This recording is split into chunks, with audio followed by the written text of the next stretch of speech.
Apostle Paul, it is he who will finish what he has started in our lives. He is the one who will keep us from falling, from stumbling. He is the one at work in us, both to will and to do for his good pleasure. He is at work in us. He is the one who works in us, who works as we work out our salvation. He is the one who works in us to do what is pleasing in His sight. And so when the race is complete, still our lips shall repeat, "Yet not I, but through Christ in me." Sabi ni Apostle Paul, I planted, Apollos watered, but it is God who gives the growth. And so, not I, not us, but Christ who lives in us. Once again, good morning po sa lahat. And my message this morning is isa sa mga messages ko sa conference last times held by Way of Life Baptist Church in Baguio. And it is entitled, Hunger for God. And this message is about the practice of biblical fasting. The practice of biblical fasting. I praise the Lord na si Pastor Jezreel of Way of Life Baptist Church, he asked me to speak about the topic of fasting because this is a topic na gusto ko ding i-share sa inyo. Sabi ko, one of these days, I want to share with you this topic, and na surprise ako, Pastor Jezreel gave me this topic to share sa church nila. And so, i-share ko na lang sa inyo, and I would call you to think about what this would look like in your life. Ang passage natin is from Matthew chapter 9 verses 14 to 15. Matthew chapter 9 verses 14 to 15. And so I would like you to open the Bible in Matthew chapter 9 verses 14 to 15. I would like to ask you to please stand as we read this passage. For me, ang passage na ito is the most important passage in the Bible about fasting, about biblical fasting. Matthew chapter 9 verses 14 to 15. Napaka-importante ng passage na ito that the Holy Spirit has inspired all three gospel writers, Matthew, Mark, and Luke, the synoptic gospels, to write it down. Matthew chapter 9 verses 14 to 15. Makikita din natin ito sa Mark chapter 2 and sa Luke chapter 5. Matthew chapter 9 verses 14 to 15. Then the disciples of John came to him, saying, "Why do we and the Pharisees fast, but your disciples do not fast?" And Jesus said to them, "Can the wedding guests mourn as long as the bridegroom is with them? The days will come when the bridegroom is taken away from them, and then they will fast." Let's pray first and commit ourselves and our time to the Lord in prayer. Father, we thank you that your word, Lord, is sufficient to make us the men and women, Lord, that you want us to be. It is sufficient to equip everyone for life of godliness and for good works, so that our lives, Lord, may be acceptable before you. Lord, I pray that as we study about this particular topic of fasting, that you will, Lord, place in our hearts a greater hunger and a greater desire for you and for more of you, Lord, in our lives. In your name, Lord Jesus, we pray. Amen. Please be seated, brothers and sisters, friends. Dati, ang mga Christians, they really fast, pero, sad to say, the practice of fasting is very unpopular among Christians nowadays. Hindi na lang ako mag-survey sa atin dito, but I think it is safe to say that majority of Christians never fast. Isa sa mga rason for the loss of the practice of fasting is lack of teaching on this subject. When was the last time nakarinig kayo ng teaching about biblical fasting? Kailan ang last time? In all my Christian life, hindi ako nakarinig ng preaching or teaching sa church, sa mga fellowships about fasting. Isa sa mga early exposure ko sa topic na ito is John Piper's book, Hunger for God, and ang kanyang mga series of messages on fasting which is available online na napakinggan ko before, many years before. Si Arthur Wallis, in his book God's Chosen Fast na pinablish niya noong 1968, he remarked that he was unable to find a single book published on the subject of fasting by a Christian publisher in the English-speaking world from 1861 to 1954. That's for a period of 90 years. 90 years and walang any book na na-publish about fasting. And so that is the first reason, lack of teaching on the subject of fasting. The first reason why many Christians do not fast nowadays. Second reason why fasting is so unpopular among Christians nowadays is that we live in a culture of instant gratification. We live in a culture of instant gratification. Maraming mga instant foods, instant noodles, instant coffee, instant lahat. Maraming mga instant sa time natin ngayon. Ang mga fast foods, they are everywhere. Ngayon may Food Panda, may Grab Food. Kung gutom ka, meaning to say, kung gutom ka, kain ka lang. Gratify your hunger immediately. Sa kanyang book, The Celebration of Discipline, si Richard Foster said, sabi niya, in a culture where the landscape is dotted with shrines to the golden arches, sa mga hindi familiar sa golden arches, nilagay ko na lang dyan, and an assortment of pizza temples, fasting seems out of place, out of step with the times. Sabi niya. Sa time natin ngayon, maraming mga McDonald's everywhere, Jollibee, mga golden arches sa kanila, McDonald's, napakarami. And mga pizza temples, sa atin din, marami din. Domino Pizza, Angel's Pizza, Shakey's Pizza, Pizza Hut. Maraming mga pizza na available and maraming mga food available. Anywhere, online, you can, at the tip of your fingers, may i-deliver sa bahay mo. We live in a time kung saan very easy ang instant gratification. We live in a time of stress eating, mindless eating, boredom eating, comfort eating, late night eating, social eating, and reward eating. In a time when we avoid discomfort and maximize our own comfort, gusto kaagad nating i-satisfy ang ating mga cravings and so keep away from the discomfort brought about by fasting. That is why many call fasting today as a lost art, ang Christian biblical fasting. We hope that with biblical teaching on the subject of fasting, biblical fasting will be recovered at least in this church in GCBC. So let's now turn to our passage to learn about biblical fasting. And I want us first to look at the practice of fasting. The practice of fasting. Why do we and the Pharisees fast, but your disciples do not fast? Jesus Christ was confronted with a question on the practice of fasting.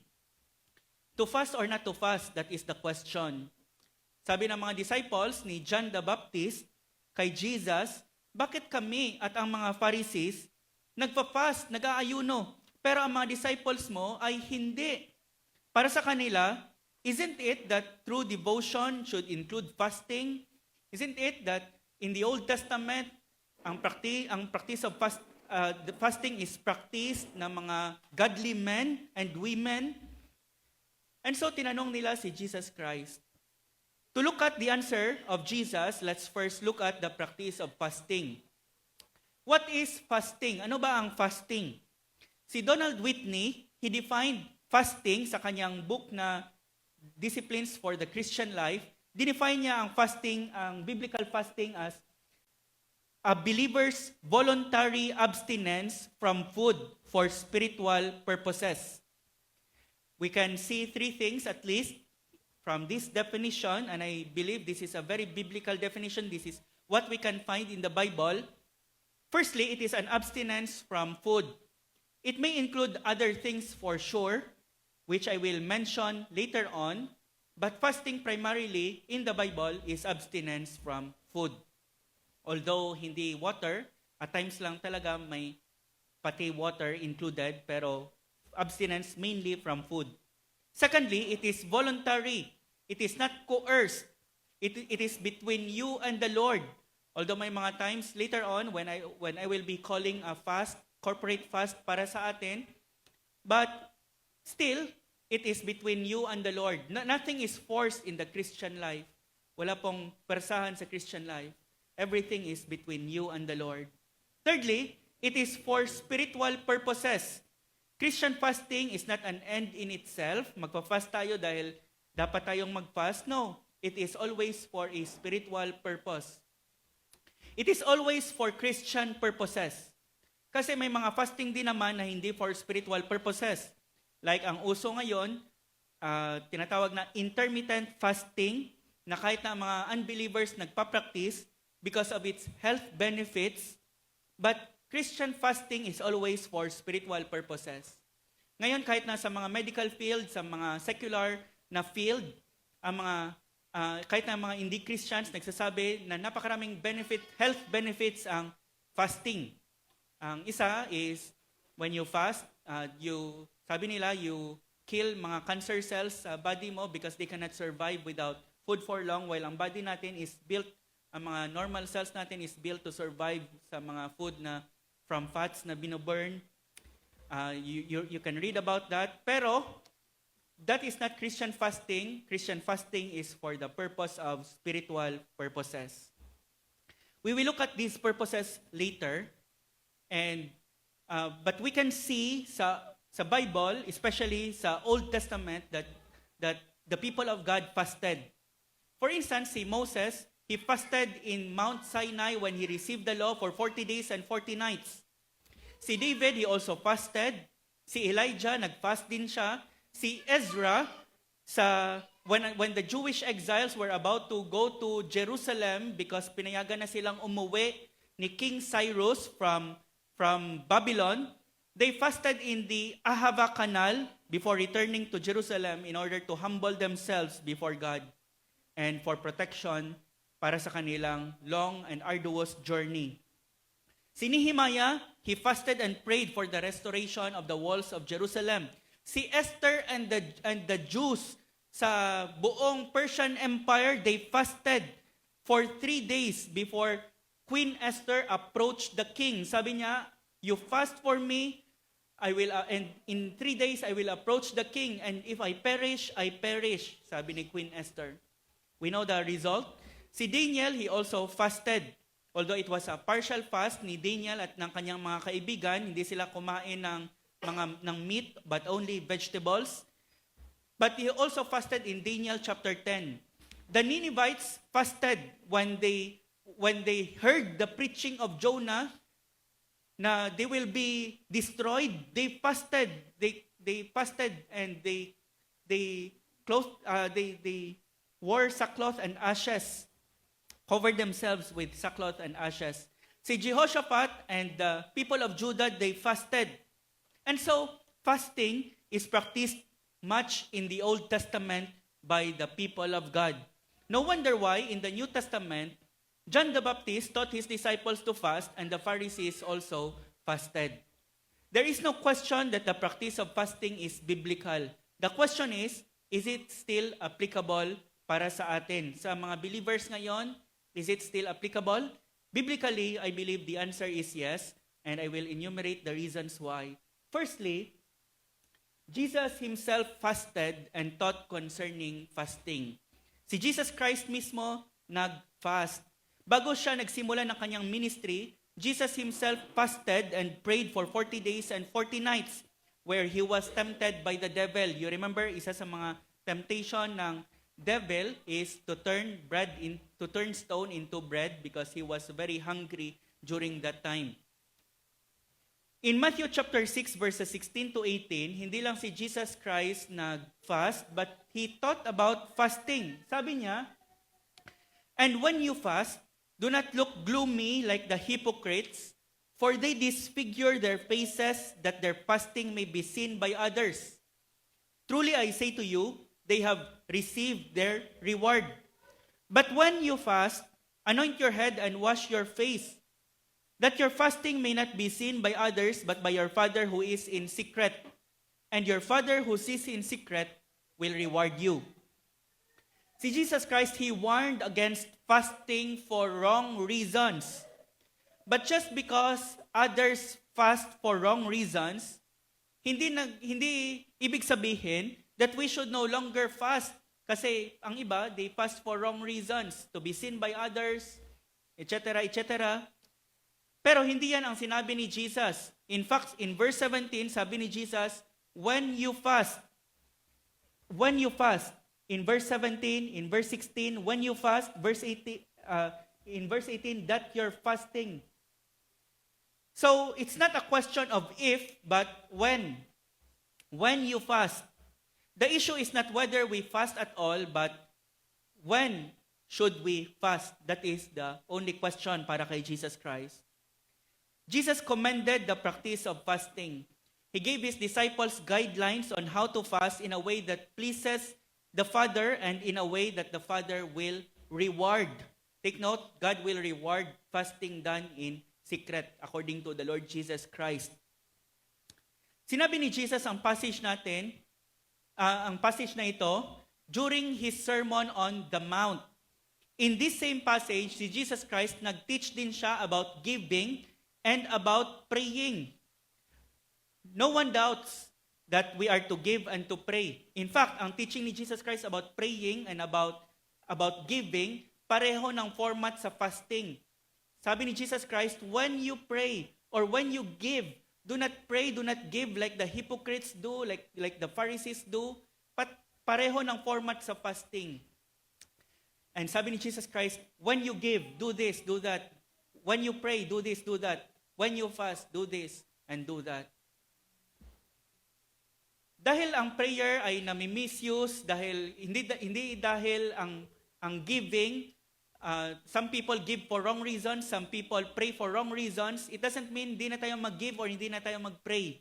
In the same way, it also means na, it doesn't also mean na dahil ang iba, they fast for wrong reasons, that we should not fast at all.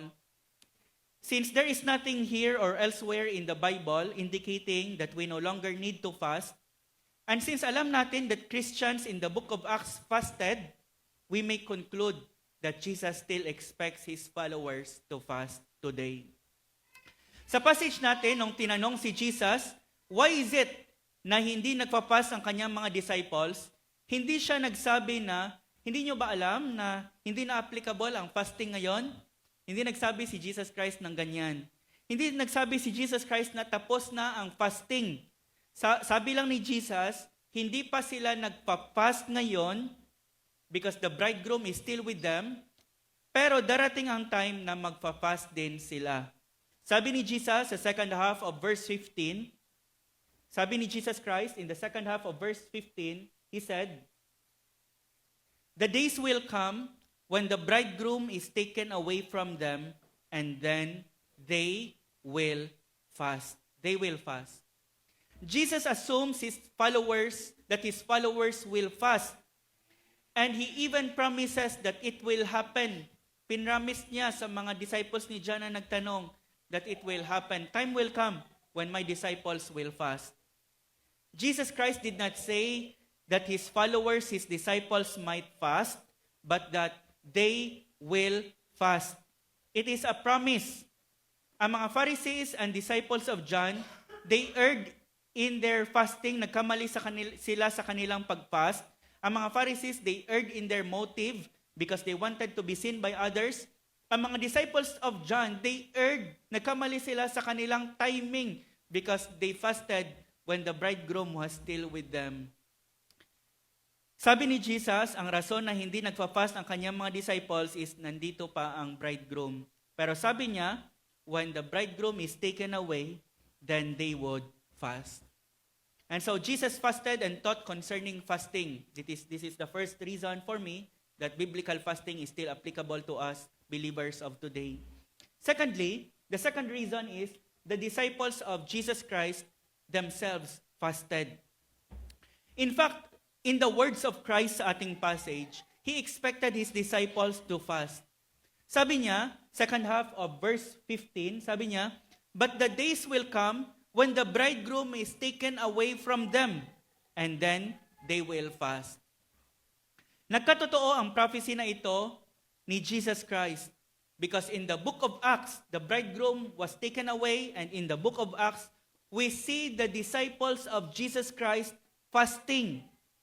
And this is very significant dahil sabi ng iba, the bridegroom was only taken for 3 days during the time when he was in the grave, pero he was resurrected again, and nung na-resurrect na si Jesus Christ, the bridegroom was restored, and so hindi na tayo kailangan mag-fast.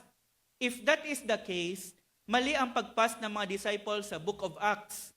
But no, hindi sila ni-rebuke ng Panginoon in the book of Acts when they fasted. In fact, it was a result of their praying and fasting in Acts chapter 13 verses 1 to 3 that the Holy Spirit has said, "Set apart for me Barnabas and Saul for the work that I have called them for." The greatest missionary activity was born out of prayer and fasting. Sa Acts chapter 14 verses 21 to 23, the churches in Galatia fasted. This is from Acts 14:23. And when they had appointed elders for them in every church sa Galatia, with prayer and fasting, they committed them to the Lord in whom they had believed. When appointing elders to watch over the flock, they prayed and fasted, these Christians in the churches of Galatia. Notice that this was done in every church, not just in 1 or 2 churches, but in every church. At the same time, makikita natin dito that fasting was not only practiced by the elders, but by the Christians in every church in Galatia. And Galatia is a Gentile church. It is a non-Jewish church. And so fasting is a non-Jewish, is not just a Jewish custom.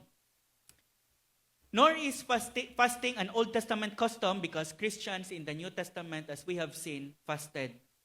Makikita din natin dito na fasting can be a group activity in the life of a local church. Hindi lang ang mga elders ang nag-fast, but the entire churches in Galatia fasted. Hindi lang ang mga disciples ni Jesus sa New Testament ang nag-fast. Marami ding mga Christians throughout history fasted, and they testified to its great value for their lives and for their ministries. Among them are Martin Luther, John Calvin, John Knox, John Wesley, Jonathan Edwards, and Charles Spurgeon, and many others more. Ang mga famous Christian missionaries, they also fasted.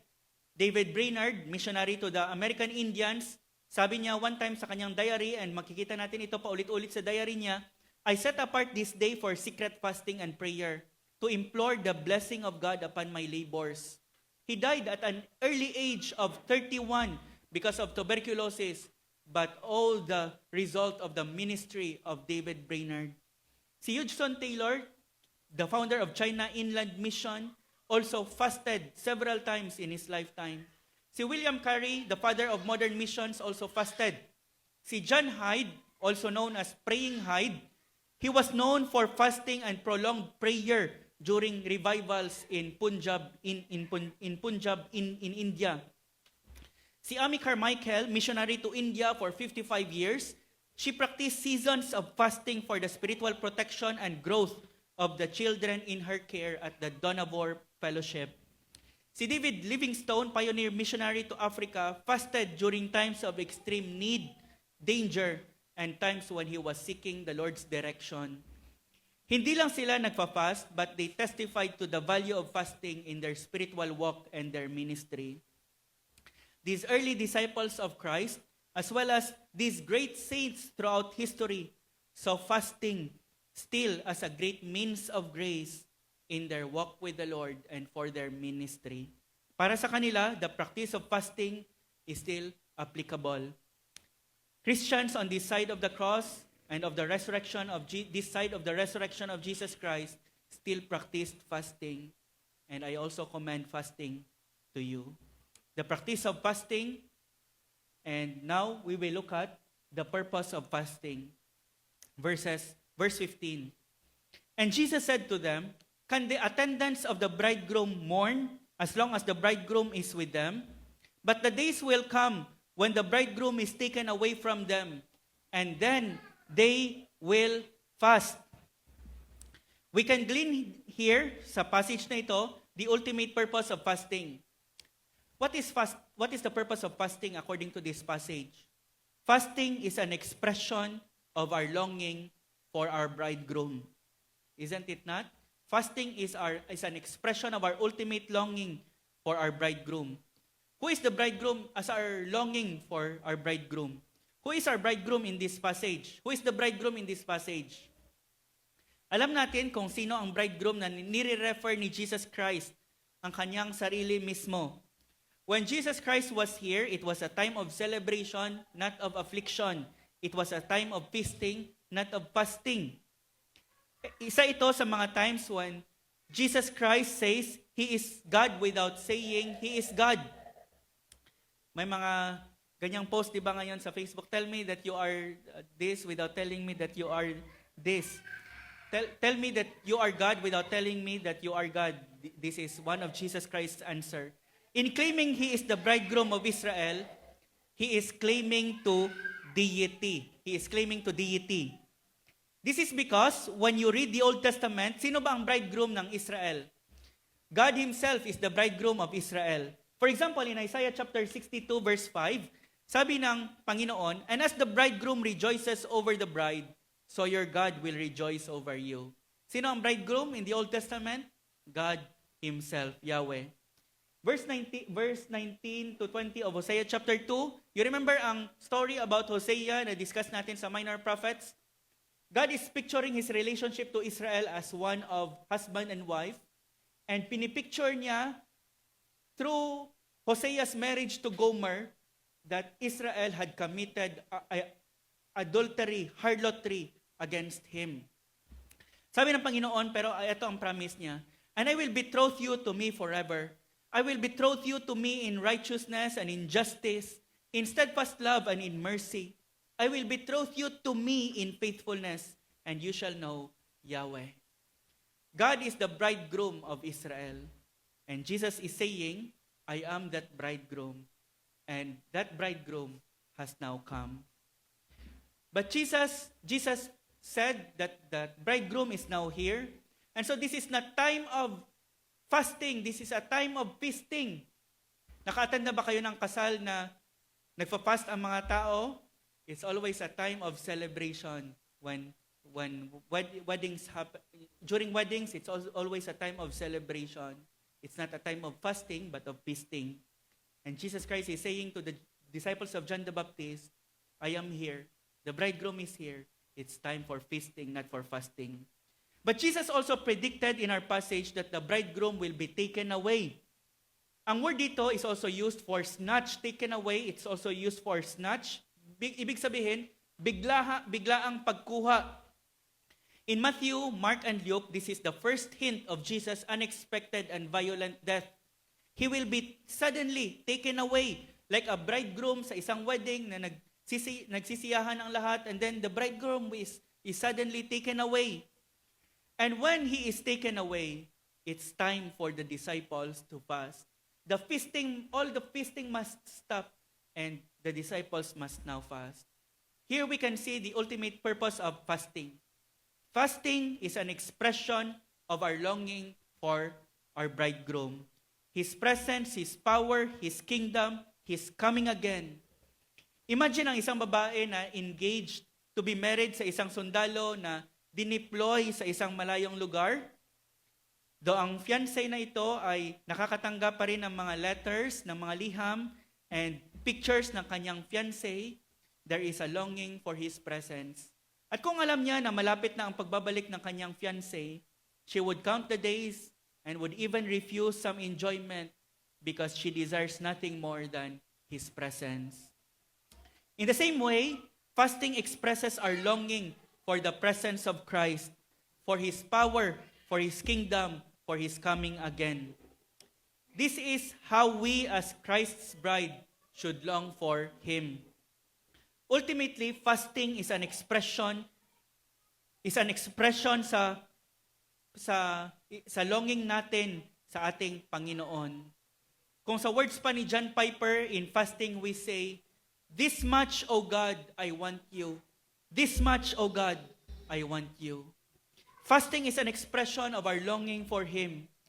May mga secondary purposes ang fasting, but ang pinaka-ultimate purpose ng fasting is our longing for our bridegroom.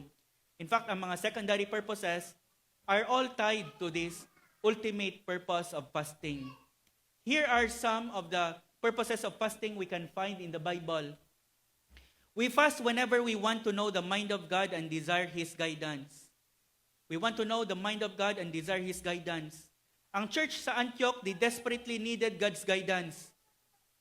They desperately want to know the mind of the Lord. What course of ministry should they do? Should they go on missions? If they do, sino ang isesend nila? Then after they prayed and fasted, the Holy Spirit came and revealed to them the mind of God and His direction. Sabi ng Panginoon, while they were worshiping the Lord and fasting, the Holy Spirit said, "Set apart for me Barnabas and Saul for the work which I have called them." Then after fasting and praying, they laid their hands on them and sent them off. After na inanswer sila ng Holy Spirit, binigyan sila ng direction, anong ginawa nila? Again, they fasted and prayed again. This fasting changed the course of world history. Because of this prayer and fasting, a missions movement was started that would spread Christianity to the whole Roman Empire and then later to the whole world. Because of this prayer and fasting, 13 out of the 29 books of the New Testament was written because ang mga books ni Apostle Paul, they were written sa mga churches na naplant as a result of this prayer and fasting. We cannot underestimate the result of this prayer and fasting. God was pleased to use it to change the course of history. Secondly, we fast when we have failed the Lord and there is a need for repentance. Yet even now, declares the Lord, return to me with all your heart, with fasting, with weeping, and with mourning. Jonah chapter 3, verses 5 to 8. And the people of Nineveh believed God. They called for a fast and put on sackcloth, from the greatest of them to the least of them. Let everyone turn from his evil way and from the violence that is in his hands. When we commit sin, when there is a need for repentance, when we have dishonored the Lord greatly, we should be very thick-skinned if we continue to rejoice and not come before the Lord with mourning and grief, and sometimes with fasting, asking Him for repentance and a change of heart. Thirdly, we fast when we are struggling with our pride and humble ourselves and want to humble ourselves before the Lord. Sabi ni Ezra, then I proclaimed a fast there at the river Ahava, that we might humble ourselves before our God, to seek from Him a safe journey for ourselves, our children, and all our goods. Sabi ng psalmist, Psalm 35 verse 13, I humbled my soul with fasting, and my prayer returned into mine own bosom. We fast when we want to humble ourselves before the Lord. Fourthly, we fast when we just need an extra measure of grace and help from God. Tulad ng kay Ezra, kailangan nila ng protection ng Panginoon for their long journey from Babylon to Jerusalem, and so they fasted. In 2 Chronicles, King Jehoshaphat of Judah, he faced a major crisis. A great multitude of armies na coalition ng mga Moabites, Ammonites, and Meunites was advancing against Judah. Nung nakatanggap si Jehoshaphat ng news of the impending invasion, nag-respond siya not with military strategy, but by turning to God in prayer and fasting. Sabi ng Bible, then Jehoshaphat was afraid. Ang sabi ng Bible, may great multitude of armies coming towards them. Then Jehoshaphat was afraid. This is natural. and set his face to seek the Lord. This is a natural. And proclaimed a fast throughout all Judah. This is the most unnatural because kailangan ng armies nila ng strength in order to defeat the enemy. But para sa kay Jehoshaphat, the battle is the Lord's. The battle belongs to the Lord. Ang result was that God intervened. Nag-intervene ang Panginoon. Their enemies killed one another in the night. And so great was the victory that the Bible says it took them 3 days para i-gather lang ang spoil. We fast when we just need an extra measure of grace and help from God. We fast when, for instance, nagsastruggle tayo with a particular sin which constantly defeats us, and we long for the grace of God to give us a breakthrough and enable us to overcome. We fast and pray. We fast when we look at our unbelieving family members and think that anytime they can end up in eternal hell if God would not intervene. We fast and pray. We fast when we see so much ungodliness in our lives, in our church, in the lives of the Christians. We fast and we pray. We fast when we long for God's name, God's glory to be spread among the nations. We fast and we pray. Ano sabi ng Bible? He is a rewarder of those who diligently, not casually, but diligently seek Him. Fasting can be an expression of our diligence in seeking God, His help, His mind, His power, as well as His intervention. Fifthly, we fast to express our sorrow over the dishonoring of God, and we long for Him to get the glory He deserves. Nung narinig ni Nehemiah na sira ang walls ng Jerusalem and that God's name is being dishonored and His people reproached, ito ang sabi niya, "As soon as I heard these words, I sat down and wept and mourned for days. And I continued fasting and praying before the God of heaven." Nung na-stress si Nehemiah over the condition of Jerusalem, hindi siya nag-stress eating. Tayo siguro ang response natin kaagad when there is problem, stress eating. But the response of Nehemiah was to pray and to fast. Number 6, we fast when we want to express our love and worship, when we simply want to express our love and worship to our bridegroom. Si Anna, sa Luke chapter 2 verse 37, sabi ng Bible, she did not depart from the temple, worshiping with fasting and praying night and day. At the same time, Anna was longing for the coming of his bridegroom in the form of the Lord, in the person of the Lord Jesus Christ. And nung Jesus Christ was born, she was able to see the result of her praying and fasting. Fasting often goes together with prayer. That is why John Piper called fasting as the hungry handmaiden of prayer. It shows that we are really in earnest in seeking God and His answer to our prayers. Pero ang pinaka-purpose talaga ng fasting, once again, is to express our heartfelt longing for the bridegroom. We fast to have more of our bridegroom's mind in our decision-makings. We fast to have more of our bridegroom's power in our lives. We fast to humble ourselves so that we decrease and our bridegroom will increase. We fast to have more of our bridegroom's grace in overcoming temptation and specific sins that dishonor Him. In repentance, we fast to express our hatred for the sins that dishonor our bridegroom. In times of danger, we fast in order to ask more of our bridegroom's power. And at times, we fast just to express our love and worship and longing for our bridegroom. And in order to sharpen our affections for Him and intensify our appetites for Him. Kahit na sa mga secondary purposes ng fasting, it is still owing to the fact that our bridegroom is not here, at least physically, and we long for more of Him. In fasting, we say to our bridegroom, more of you in my life, more of your power, more of your presence, more of your grace, more of your greatness, more of your holiness, more of your kingdom. Sabi ni John Piper, sabi niya, he said, fasting is the physical exclamation point at the end of the sentence, This much, O God, I want you. This much, O God, I want you. And by the way, we fast not in order for Him to become our bridegroom, not in order for Jesus to become our bridegroom. We fast because He is already our bridegroom by faith.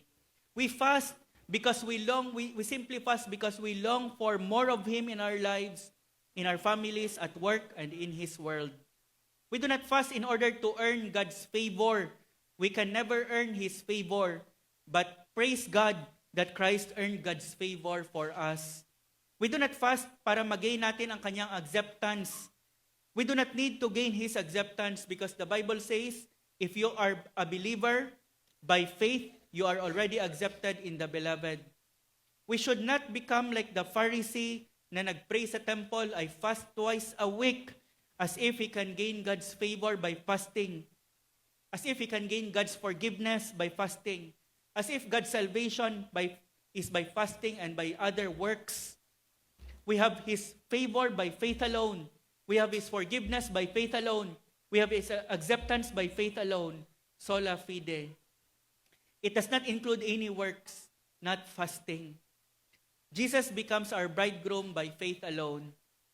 The purpose of fasting, once again, is to simply express our longing and yearning and aching for our bridegroom and for more of Him in our lives, in the lives of His church, in the lives of others. That is the purpose of fasting. Without a clear biblical purpose, fasting becomes an end in itself. Without a clear God-centered purpose, it becomes an empty or legalistic ritual. And because this is the purpose of fasting, longing for more of our bridegroom, fasting may include denying ourselves the enjoyment of perfectly legitimate things other than food. Fasting is not just limited to food. Ang isang great preacher na si David Martin Lloyd-Jones, sabi niya, to make the matter complete, we would add that fasting must not only be confined to the question of food and drink. Fasting should really be made to include the abstinence from anything which is legitimate in and of itself for the sake of some spiritual purpose, special spiritual purpose. And so kahit na may medical condition ka na nagpo-prohibit sa iyo sa pag-fast, sa pagkain, pwede pa rin mag-fast in terms of other things. We call this object fasting. Fasting may include abstinence from phones, or social media, or sports, or hobbies, or sleep, or other things like online games. For me, sa online games, fasting forever. Kung kay Pastor Errol pa, wala daw contribution sa sanctification. Pero it can include other things. In 1 Corinthians chapter 7 verse 5, Paul also talks about married couples fasting from sex for a limited time that they may devote themselves to prayer.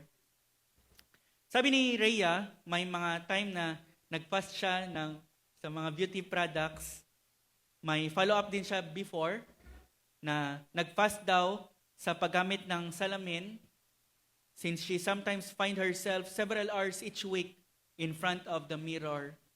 Whatever it is that clings to your heart, that grips you instead of Christ, you need to fast from that thing.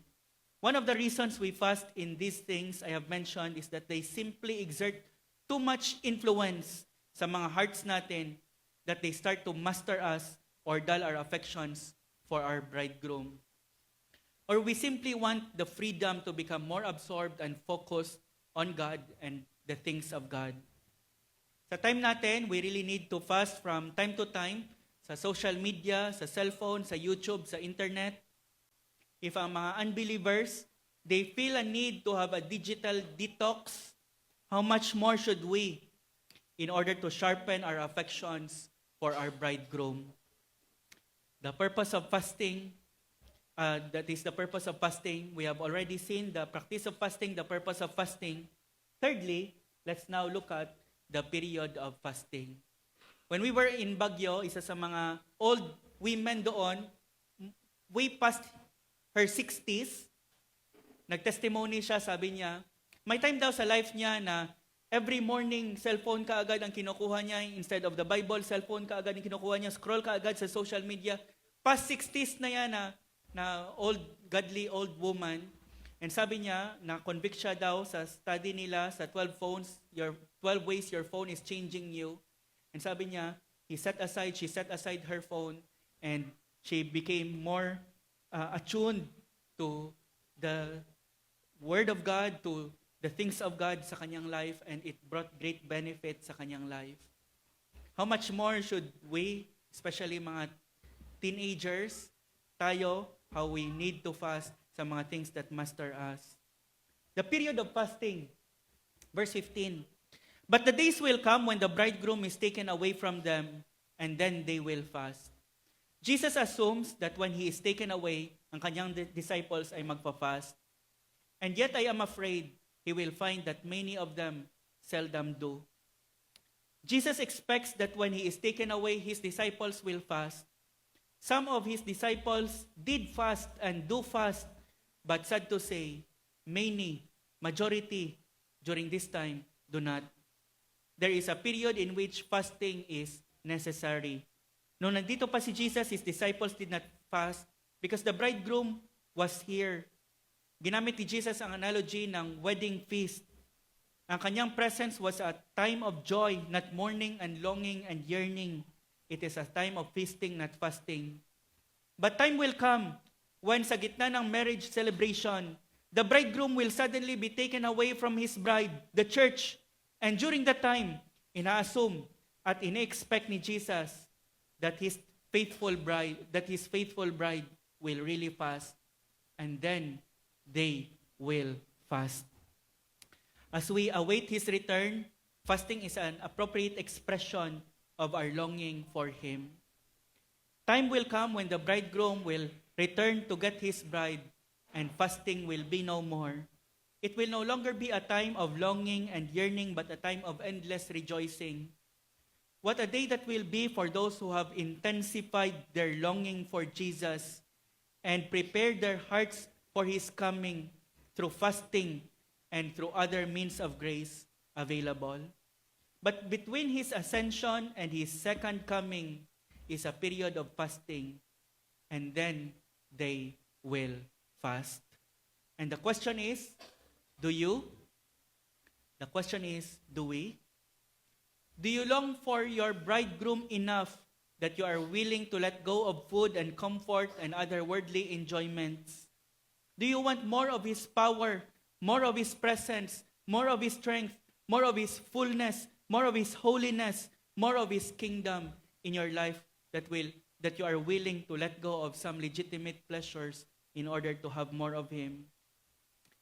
Could it be that the reason we do not fast is because we are satisfied with what is happening, because we are not longing more for our bridegroom, dahil kontento na tayo dito sa world, and the world really has a great influence sa lives natin, that we can go on forever without Jesus Christ ever coming. Life would be just okay. Many Christians from the first century and in many centuries after fasted and longed for more of Christ, and there is no reason for us not to join them. Jesus assumes and expects to find His disciples fasting as they await His return, and may we be found so doing. The practice of fasting, the purpose of fasting, the period of fasting. Now that I have laid the biblical teaching on fasting, I want to give a pastoral call for the disciples of Jesus at GCBC to fast. Maybe skip a lunch on weekdays and spend time reading the Bible and praying instead of having lunch, or skip breakfast on Sundays to sharpen your focus on God and increase your appetite for Him. And then after you can gradually increase to two meals or a 24-hour fast, and then maybe several days fasting. Of course, as I have said, this is not compulsory. This is just a pastoral call for you to consider what this means, what this might mean for you, for your life. And before I end, I want to end with few practical suggestions on fasting. Firstly, consider your physical condition. This is very practical.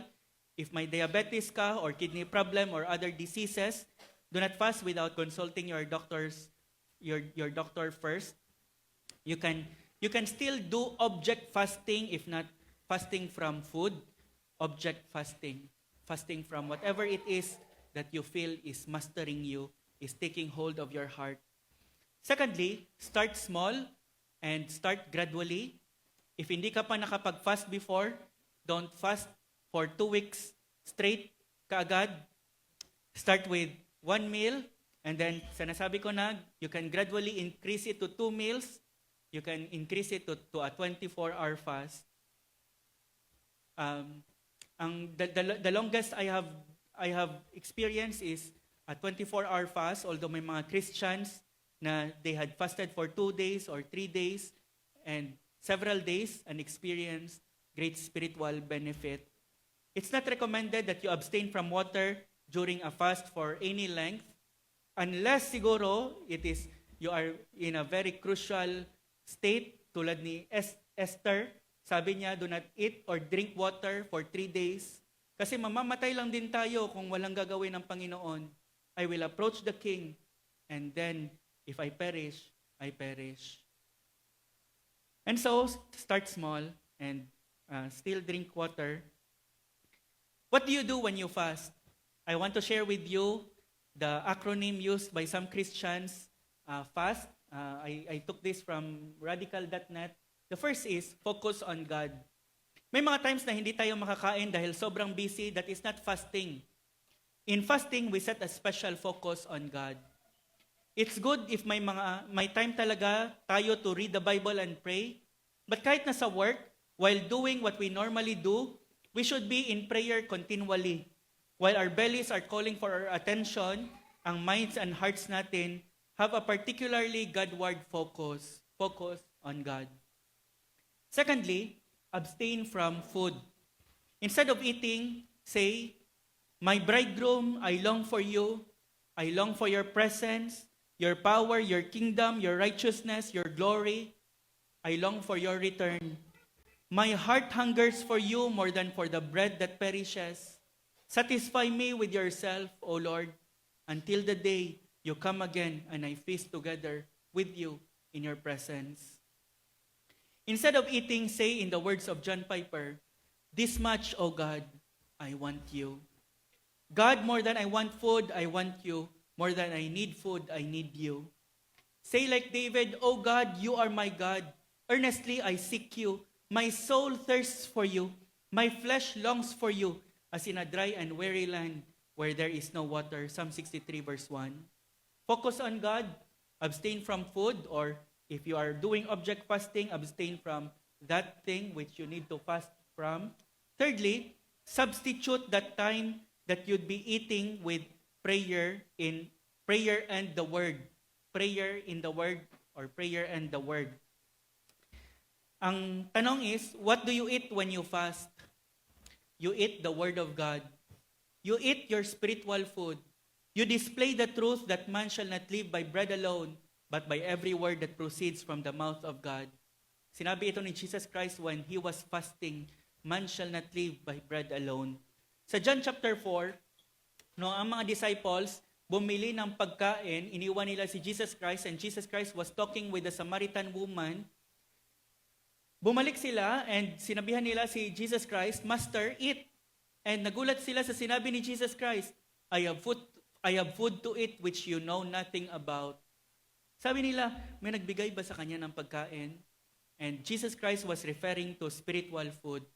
Fasting is for feasting on the Word of God. Fasting is for feasting in the spiritual food God has given us. When you fast, it doesn't mean you do not eat anything. You eat spiritual food, food that this world knows nothing about. Lastly, fast, taste and see that the Lord is good. We are called to self-denial in the Christian life. Fasting is a denial of something legitimate like food. But as John Piper said, walang ultimate self-denial in the Christian life. Ultimate self-denial is atheism. Deny yourself the ultimate reality, God. But fasting, just like other Christian self-denial, it is not an ultimate self-denial. In fasting, we deny ourselves food in order to taste more of God. In closing, I want to encourage all of you to seriously consider fasting. While our bridegroom is in heaven, he assumes that his disciples would fast. He expects that his disciples would fast.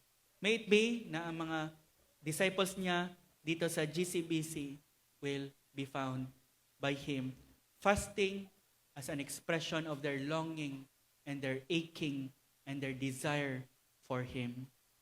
And then they will fast. Do you long more for your bridegroom? Sabi ni John Piper, consider this. If you are not fasting, it is perhaps because you do not feel any fervent longings for God's power in your life. In other words, you are pretty content with the way things are going in your fruitfulness for God and the way His glory is manifested through you. This contentment with present experience, this lack of spiritual longings for more of God, and more spiritual power, and more breakthroughs for His glory is one reason God withholds His greatest blessing. He has told us, you will seek me and find me when you seek me with all your heart, with all your heart. The absence of fasting probably means the absence of deep longings for God's power. Do you have a deep longing? Do you have deep longings for God and His power and His grace in your life and in the lives of your children, in the lives of your family members, in the lives of your church, in the lives of Christians around the world? Fasting is for you. Do you want more of Jesus? Do you want more revival in your life, in your family, in your marriage, in your church, in your community? Then fasting is for you. Fasting is for those who want more of Jesus, their bridegroom. Fasting is for those who want to see revival in their lives, in their church, in the world, in their family, in the world around them. Let's pray. Let's bow our heads and close our eyes, and let's talk to the Lord about regarding the things that we have heard this morning.